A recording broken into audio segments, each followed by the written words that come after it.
dari dulu saya bentuk pujian Kasuari di Jayapura dengan teman-teman di Jayapura.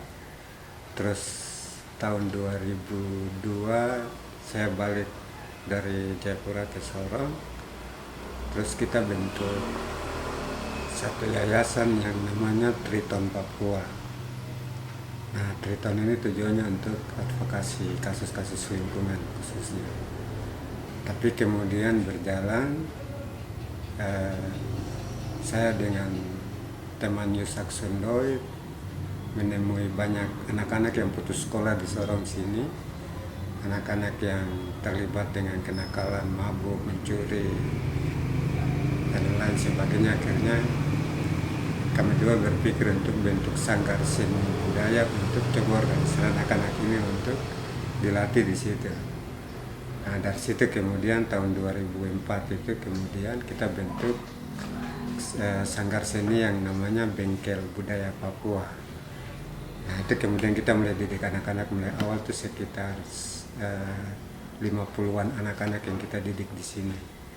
Dari proses itu berjalan, terus ada beberapa anak yang dikeluarkan dari sekolah karena masalah biaya pendidikan. Orang tuanya tidak mampu, terus persoalan lain. Nah, anak-anak itu adalah anak-anak yang kita didik di sini. Akhirnya kami berpikir kita harus advokasi, mereka punya hak untuk belajar. Nah, akhirnya di tempat ini sudah kami duduk sama-sama di sini, anak-anak ada sekitar 50 itu. Kita duduk sama-sama rapat dengan mereka di sini, baru kita tanya mereka siapa yang mau sekolah, identifikasi dari SD, SMP, SMA sampai perguruan tinggi yang keluar karena masalah biaya. Nah, teman-teman waktu itu kemudian list mereka anak-anak itu semua bilang kita mau sekolah, tidak. Nah, solusinya adalah kita kasih naik status sanggar seninya itu menjadi harus kita rusak notarisnya supaya dia bisa menjadi lembaga yang formal untuk bisa advokasi hak-hak anak-anak ini untuk belajar. Nah, akhirnya kita bentuk kasih naik status dari Bengkel Budaya itu menjadi perkumpulan yang kemudian kita kasih nama dia Bengkel Pembelajaran Antar Rakyat. Kenapa kita kasih nama dia bengkel? Sama saja dengan bengkel motor rusak dia datang perbaiki di situ, atau kekurangan alat diperbaiki di situ. Nah, kita juga mau perkumpulan kita ini menjadi tempat di mana anak-anak belajar. Dari yang dia tidak tahu sama sekali, kita bantu dia untuk mendidiknya, untuk belajar, untuk bisa tahu apa saja. Nah, dari situ kemudian saya dengan teman-teman beberapa orang kita belajar support system, peralatan untuk anak-anak itu. Dan kita mulai kumpul donasi untuk kumpul komputer bekas, kamera bekas, pahat, gergaji, dan kita mulai didik anak-anak di situ. Siapa yang mau melatih mengukir, kita ajar mereka mengukir situ. Siapa yang melatih menyanyi, menari, ospan, tarian-tarian lain, kita ajar mereka di situ. Siapa yang mau belajar komputer, ini fasilitasnya ada. Jadi kita mulai memperkenalkan media-media pembelajaran itu kepada anak-anak kita. Nah, dari situ sudah banyak teman-teman yang sumbang fasilitas, terutama jam waktu itu adalah komputer untuk kita juga ada acara anak-anak.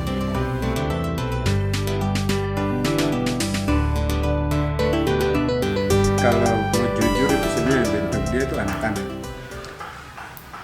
anak-anak usia 11 sampai 19 tahun. Nah, saya dengan Pak Abner Korwa, ada Bapak Om Siur, ada Yusak Sundoy, ada Danarti Wulandari, ada Era Vianingrum, terus ada Irman Melandi, ada Bustar Maitar. Zaman itu kita minta juga terlibat sebagai salah satu board di Belantara. Terus ada satu ibu almarhum Mina Hawaii, kita juga minta dia sebagai board dengan satu teman itu Elimas Besawe. Nah, kami ini yang kemudian ditunjuk oleh anak-anak ini untuk mulai mencari dukungan support system untuk mereka. Jadi selama perjalanan Belantara dari 2002 sampai 2004, terus 2004 sampai sekarang itu kami ini yang melaksanakan mandat dari anak-anak kita.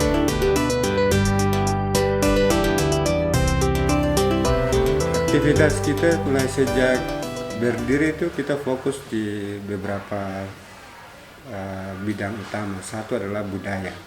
Kenapa kita pilih budaya? Karena kita ingin mendidik anak-anak Papua khususnya itu untuk memahami budaya dia sendiri, sekaligus dia ikut melestarikan di situ. Dengan keterampilan dia memahami budaya itu, dia juga bisa mengajar anak-anak dia atau adik-adik dia yang lain atau teman-teman dia yang lain. Nah, terus isu lingkungan. Kenapa kita pilih isu lingkungan? Karena lingkungan dengan budaya itu tidak bisa dipisahkan. Kalau lingkungan rusak, maka kebudayaan juga, masyarakat juga akan rusak di situ. Sehingga advokasi kita kemudian juga merambah ke lingkungan untuk mendidik masyarakat untuk menjaga lingkungan dia, tanah dia, hutan dia, karena disitulah sumber inspirasi kebudayaan dia ada di situ. Nah, terus fokus ketiga adalah khusus pendidikan untuk anak-anak.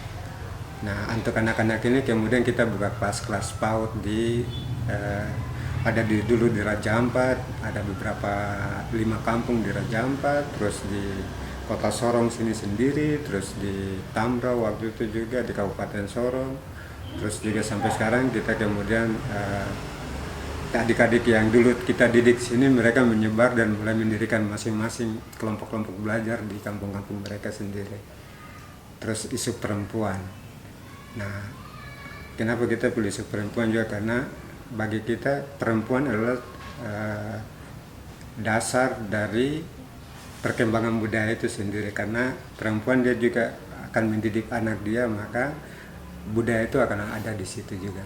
Artinya apa, budaya itu tidak bisa dilepaskan dari gerakan mama-mama di kampung-kampung, karena jam kerja bapak-bapak itu sedikit sekali dia bisa punya waktu untuk menjelaskan tentang budaya hidup dia itu kepada anak-anak dibanding seorang mama atau perempuan, sehingga gerakannya juga kita melebar ke perempuan. Nah, di sisi lain kita juga melihat perempuan sebagai salah satu faktor penting untuk menjaga lingkungan, tapi juga ikut dalam pendidikan kepada anak-anak, sehingga di PAUD-PAUD yang kita dorong di seluruh kota Sorong, Kabupaten Sorong, Raja Ampat dan Tambrau itu mama-mama yang kita didik, latih mereka, mama-mama yang jualan di pasar, yang jadi nelayan, itu yang kemudian kita didik, latih mereka, kemudian kita siapkan modul belajarnya, kita kasih sama mereka, baru mereka yang mengajar di mereka punya kompleks atau kampung masing-masing. Yang paling dibutuhkan oleh anak-anak sebenarnya kasih sayang, itu satu. Terus kedua adalah ruang untuk dia berekspresi. Kalau di kompleks dia, kadang dia mengalami kesulitan mengekspresikan bakat dia atau kemampuan dia. Tapi di sini kami memberikan dia kebebasan sebebas-bebasnya untuk mengekspresikan apa yang dia mau buat. Dinding rumah ini dulu tuh mereka lukis sembarang-sembarang di dinding ini.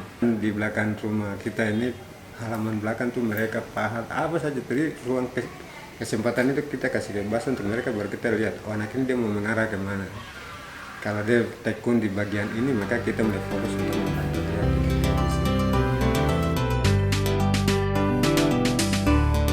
Kota Sorong ini kan dari dulu sampai sekarang itu ruang tempat untuk anak-anak muda itu belajar tuh sangat sedikit dan jarang. Nah, itu satu. Tapi juga ada semacam tidak ada kesempatan untuk mereka untuk berdiskusi dengan siapa. Nah, itu kenapa kita di sini tuh kita buka ini sekretariat kita ini seluas-luasnya bagi siapa saja yang mau datang untuk berdiskusi, belajar, atau apa yang mau disampaikan, kita sama-sama duduk bantu untuk diskusikan dan apa mencari solusinya sama-sama seperti apa. Nah, ruang-ruang ini yang sebenarnya kurang diberikan kesempatan untuk anak-anak muda. Kalau sekolah-sekolah formal ini sebenarnya kalau menurut saya yang kurang adalah jam belajar budayanya. Mulai dari SD sampai SMA dan mungkin juga di perguruan tinggi itu ruang-ruang kreativitas anak-anak muda itu tidak ada. Anak cuma datang tahu belajar saja terus pulang sekolah sudah hilang. Kemana nanti malam baru pulang ke rumah. Sama juga di SMP, SMA dan seterusnya. Nah ini yang sebenarnya kurang diperhatikan oleh sistem pendidikan kita. Nah kemudian kita mau coba ciptakan, memberikan ruang itu di belantara sini untuk siapa yang mau belajar apa saja, kita bantu fasilitasi di situ dengan segala keterbatasan kita. Jadi prinsip kita di sini, kalau kamu mau belajar komputer, kalau kami tidak ada komputer nanti kamu jalan pinjam sama siapa, atau kita minta siapa untuk donasi. Kalau tidak, ini ada siapa punya laptop, mari kita pakai ajar dia. Dan soal rusak itu nanti urusan lain. Yang penting kita memperkenalkan fasilitas itu sama dia dulu. Nanti kalau suruh saja kita bawa perbaiki. Model belajar kita sini bebas saja. Jadi kalau ada yang datang bilang kakak saya mau belajar tari, contohnya, oke, saya bisa ajar. Tapi juga adik-adik yang kita sudah didik mereka itu kalau dia ada di sini, kebetulan pas anak itu udah datang, kita bisa suruh langsung ajar. Tapi kalau adik itu tidak ada atau macam saya sibuk, kita bikin janjian. Besok kalau datang nanti ada teman-teman yang ajar kalian. Nah ada juga yang macam beberapa kali itu ada dari SD, SMP, SMA minta kita bantu mengajar paket budaya di sekolah-sekolah. Nah, saya biasa datang dengan tim ke sana, saya memperkenalkan materi-materi modul belajar kepada anak-anak siswa itu, kemudian saya serahkan sama adik-adik yang kita sudah lakukan mengajar mereka. Jadi model belajar kita seperti begitu. Kita tidak membuat satu modul paten untuk menjadi alat belajar, kecuali PAUD. Kalau PAUD itu memang kita sudah bikin modulnya standar, itu yang dipakai ke semua tempat. Tapi kalau untuk anak-anak muda yang besar, usia dewasa ataupun yang belajar budaya, itu kita berikan dia kebebasan untuk memilih model seperti apa. Kalau dia minta kita latih dia di sini, kita langsung latih dia di sini.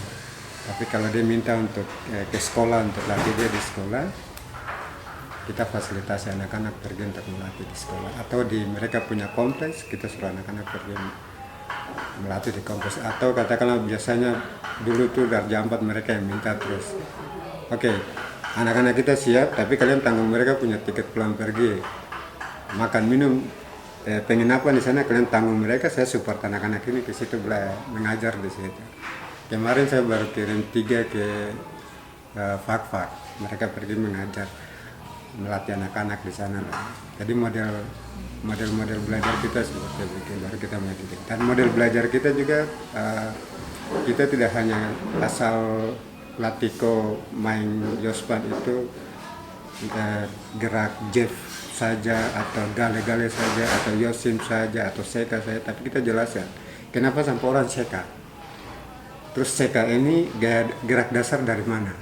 Jadi kita menjelaskan sehingga pada saat dia main dan selesai itu orang lihat dia main bagus tuh, dia keluar orang tadi aku main gaya apa, dia bisa menjelaskan lagi. Jadi transformasi pengetahuan gerak itu dia menyebar. Nah itu yang selama ini kita didik di situ. Atau bukan saja Yospan, tari apa saja dia, termasuk menyanyi juga lagu-lagu yang kita kumpul dan anak-anak kita menyanyi, kita menjelaskan arti lagu ini, kenapa sampai lagu ini mengisahkan tentang pesan apa yang ada di lagu ini. Jadi orang menyanyi dia menghayati arti dari lagu itu dan pesan apa yang mengisahkan tentang apa. Jadi anak-anak itu kita didik mereka di sini. Kenapa begitu? Supaya dia mencintai dia punya budayanya. Dia mencintai lingkungan, dia mencintai manusia, dia mencintai apa saja yang terkisahkan di dalam tari itu atau lagu yang dia lakukan. Jadi model belajar di sini juga kita biasa memilih guru-gurunya. Jadi kalau kita anggap perlu kita hadirkan orang Moy untuk mengajar anak-anak tentang budaya Moy, kita cari orang tua Moy siapa yang bisa, dia datang kemarin mengajar. Dari Tambrau juga begitu, dari Sorsel juga begitu, dari lain juga begitu. Dari Asmat juga begitu. Jadi kelas-kelas tertentu kalau kita anggap jangan budaya Papua saja ya, budaya Biak saja yang kita ajar terus, atau budaya Moy saja, harus budaya lain. Kita cari orang yang bisa fasih bahasa, terutama yang fasih bahasa daerahnya, bahasa ibu. Kenapa? Karena ada pesan-pesan penting yang kita ingin dia sampaikan dalam bahasa, sehingga mengikat emosional antara dia dengan anak-anak yang dia ajar. Sebab kalau hanya bicara dalam bahasa Indonesia terus, itu bisa juga, tapi tidak akan terlalu menyentuh. Tapi kalau kemudian dia tambah dengan bahasa daerah dia, terus menjelaskan secara baik sama anak-anak dia akan kemudian paham, oh ternyata bahasa daerah A begini, B begini, tapi tujuannya sama. Jadi perbandingan itu juga yang ingin kita tunjukkan kepada anak-anak. Kalau dari dulu, sejak awal pertama kali itu kita mulai tampil dalam jumlah besar itu di Raja Ampat. Jadi Raja Ampat itu kita dari Sorong ini, anak-anak ini kita bawa ke sana untuk mereka tampil di sana. Dan gerakan budayanya kita mulai di Raja Ampat. Dan itu kemudian saya jalan dari kampung ke kampung untuk mulai mengajar budaya ke sanggar-sanggar beberapa. Nah, banyak kalau untuk soal anak-anak di sini pentas itu macam-macam. Mereka banyak ada pentas di mana saja. Terakhir kemarin adik-adik yang tergabung di kita punya kelompok ini, kemudian mereka pentas dengan saya, kita pergi berangkat ke Palembang, pentas di sana, terus di Jakarta juga, terus di Ternate juga, terus di beberapa tempat-tempat di wilayah Sorong Raya sini di provinsi dan macam-macam. Kalau hasil karya seni yang pernah teman-teman buat sama-sama yang paling besar itu pada saat kita melukis dengan ludah pinang. Itu pertama kali di Indonesia dan Papua kita anak-anak bengkel budaya memperkenalkan melukis dengan ludah pinang itu di Galeri Tembi di Jogja. Dimana kita waktu itu minta kakak George Adi Condro untuk sebagai narasumber untuk menjelaskannya. Nah itu ada satu teman Lanjar Jiwo di Jogja yang kemudian ikut membantu kita untuk itu. Dan semua bahan bakunya kita buat dari sini. Jadi kita mulai memperkenalkan melukis dengan ludah pinang. Jadi ludah pinang itu sebenarnya seni. Kalau pameran yang paling besar itu waktu kita dipercayakan oleh Kabupaten Tambrau, mewakili Kabupaten Tambrau untuk ikut pameran di Surabaya. Itu yang kemudian teman-teman siapkan semua di sini, ukiran, lukisan, benda-benda budaya yang lain, terus kemudian kita buat eksibisi pameran di Surabaya zaman itu. Nah, kalau di Sorong sini biasanya teman-teman cara memperkenalkan ukiran-ukiran segala macam ini kita desain itu dalam bentuk yang lain. Artinya contoh waktu ada 3 teman yang menikah, kemudian mereka minta kita dekor dalam bentuk yang budaya. Akhirnya kita desain dekorasi pelaminannya itu pakai model versi budaya. Disitulah kita ekspresikan seninya di situ. Anak-anak mulai pamerkan hasil-hasil karya dia di sepanjang dalam ruangan itu, tapi kemudian kita desain latar pelaminan itu menjadi desain budaya. Jadi berapa kali kita sudah eksibisi begitu, dan itu cukup luar biasa tanggapan dari masyarakat, sangat respon positif. Tapi juga ada kalanya kita eksibisi sendiri di kantor sini.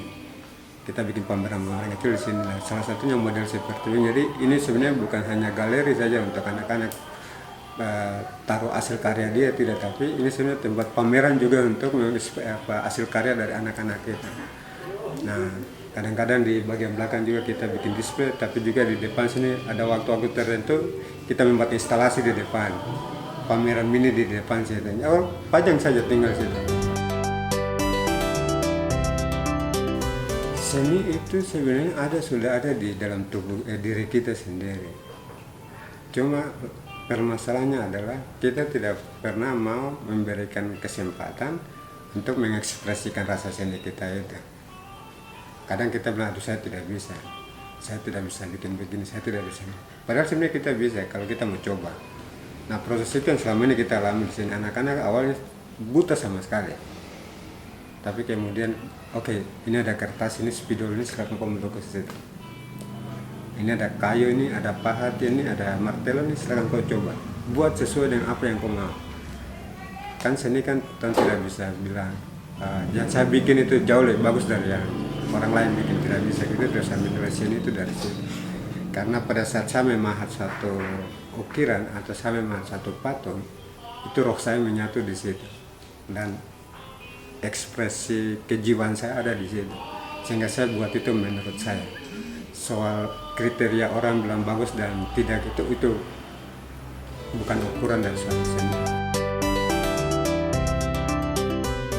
Kalau bicara kendala, kalau kita bicara budaya itu persoalannya panjang. Kendala paling terbesar dalam suatu proses pengembangan kreativitas adalah hanya sedikit orang yang mau memberikan ruang itu kepada orang berekspresi di situ.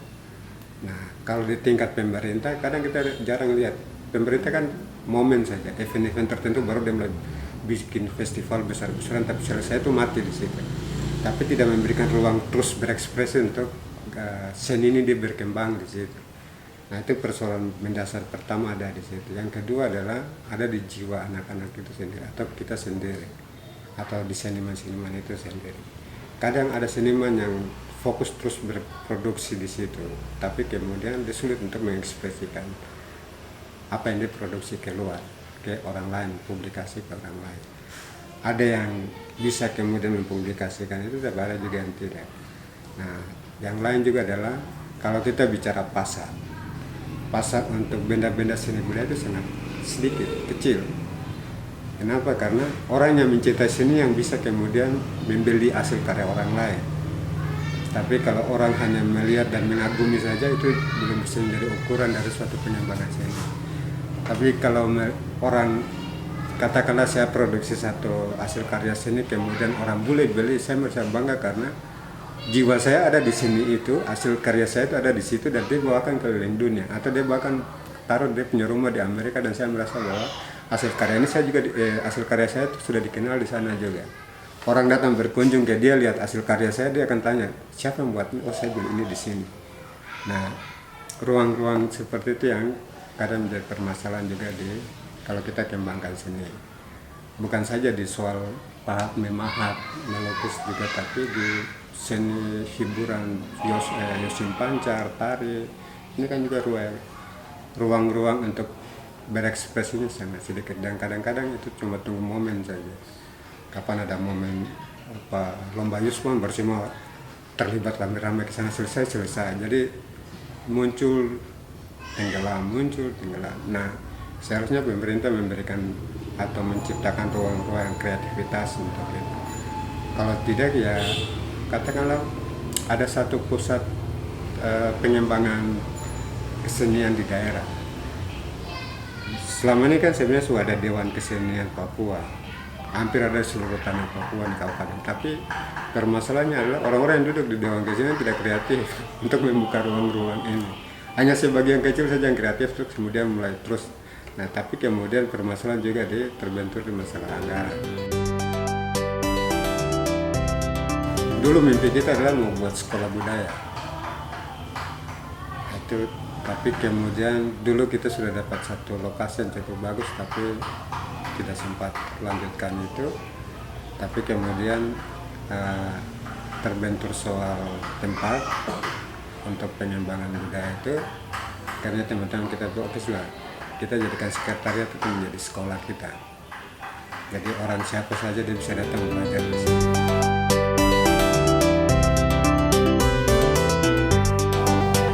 Kalau saya sederhana saja, kita yang pemerhati budaya atau pewaris budaya atau pelaku, kita lebih banyak menciptakan ruang ekspresinya. Kalau itu di rumah kita sendiri, bagaimana rumah kita itu menjadi sekolah untuk orang lain, anak-anak di sekitar kita. Kalau kita ada di kantor karena itu program dari kantor, bagaimana program itu kemudian menjadi sekolah juga untuk anak-anak, pegawai-pegawai atau siapa saja yang ada di sini. Nah, kita tidak bisa menutup diri untuk itu, sebab itu sangat penting. Kalau kita ingin transformasi budayanya di jalan meluas dan orang ikut terlibat untuk proses pengembangan, ruang-ruang ini harus dibuka di sini.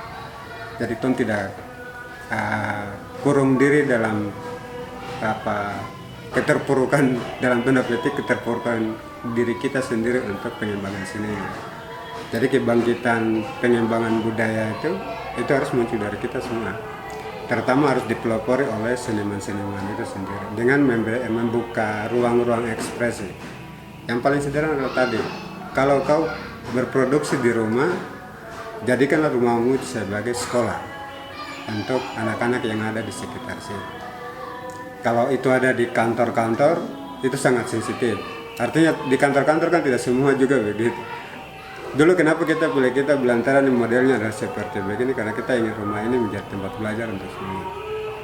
Jadi target besar kita di Belantara Papua dan Bengkel Budaya adalah orang bisa memahami anak-anak yang kita didik di sini, dia bisa menjadi guru-guru baru yang mentransfer pengetahuan budaya itu kepada orang lain, di mana saja dia tinggal.